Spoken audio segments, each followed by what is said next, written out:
Subhanallah walhamdulillah wala ilaha illallah wallahu akbar. Bagaimana cara membedakan was-was syaitan dengan kata hati kecil? Ya, ini dari Ed Walapakher. Was-was ini, jadi ada memang di dalam hati kita itu ada lintasan-lintasan dan itu memiliki tahapan-tahapan. Nah, oleh sebab itu di sini dibagi oleh para ulama itu dinamakan sebagai khawatir. Ya, khawatir itu terbagi menjadi 3. Jadi khawatir itu jamak dari khotor. Khotor itu sesuatu yang terlintas di dalam hati. Dan lintasan-lintasan ini sumbernya dari mana? Itu yang dinamakan sebagai kalau di dalam bahasa kita itu sebagai was-was. Ya, kalau was-was itu ya dari syaitan. Baik. Pertama ada namanya khawatir syaitoniyah. Ya, khawatir ini ya dari bisikan-bisikan syaitan. Ya. Kemudian ada khawatir nafsaniyah, bisikan-bisikan nafsu. Ya, atau khawatir syahwaniyah, bisikan-bisikan nafsu. Kemudian ada khawatir malakiyah, ya, bisikan-bisikan malaikat. Sebenarnya mudah sekali untuk mengetahuinya. Ya, was-wasah itu akan menjadikan kita selalu bimbang, cemas, khawatir dan lain sebagainya. Hati kecil itu adalah hati yang memang terhubung dengan Allah Subhanahu wa taala. Artinya hati ketika dalam keadaan dia bersih, dalam keadaan dia tenang, ya selalu ada bisikan-bisikan juga, tetapi bisikan ini ya dia akan membisikkan kepada kebaikan. Nah, maka kebisikan-bisikan kebaikan yang hati kecil itu ya bersumber dari khawatir malak itu, yaitu bisikan-bisikan malaikat.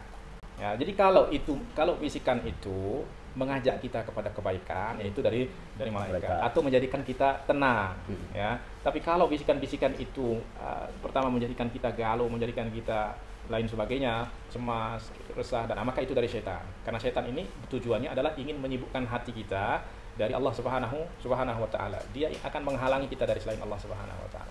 Oleh sebab itu Rasulullah SAW memerintahkan kita apa? Istafti qalbak. Nah, hati kecil itu tidak pernah berbohong. Dia akan selalu menuntun kepada kebaikan. Selama hati itu bersih, ya, selama hati itu sehat. Tapi kalau sudah sakit, ya maka dia akan membawa kepada penyakitnya. Nah, maka untuk membedakan itu ya orang pertama dia harus berusaha membersihkan hati sehingga dia akan nampak jelas mana bisikan-bisikan syaitan, mana bisikan-bisikan nafsu. Nah, bisikan nafsu dan syaitan ini perbedaannya apa? Perbedaannya adalah nafsu itu membisikkan kita dengan satu perkara.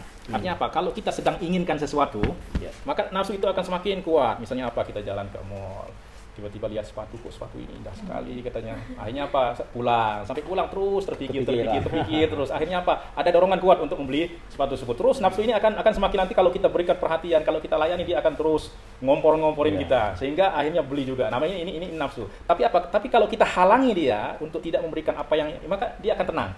Dia akan tenang. Artinya apa? Dia tidak akan mendorong kita untuk sesuatu yang lain.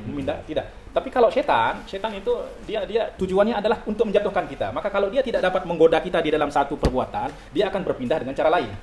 Dia akan kalau tidak berhasil di sini, dia akan mencari jalan lain. Ya. Nah, maka intinya adalah bahwa untuk dapat membedakan itu ya kita harus pertama jaga hati kita supaya kita masih tetap dapat mendengar suara hati kecil kita.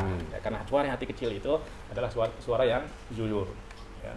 Jadi intinya kalau hati kecil yang benar itu mengarah kepada kebaikan dan ketenangan. Ya, ketenangan. Tapi kalau was-was setan pasti ada kebimbangan, kegalauan dan arahnya kepada keburukan. Baik.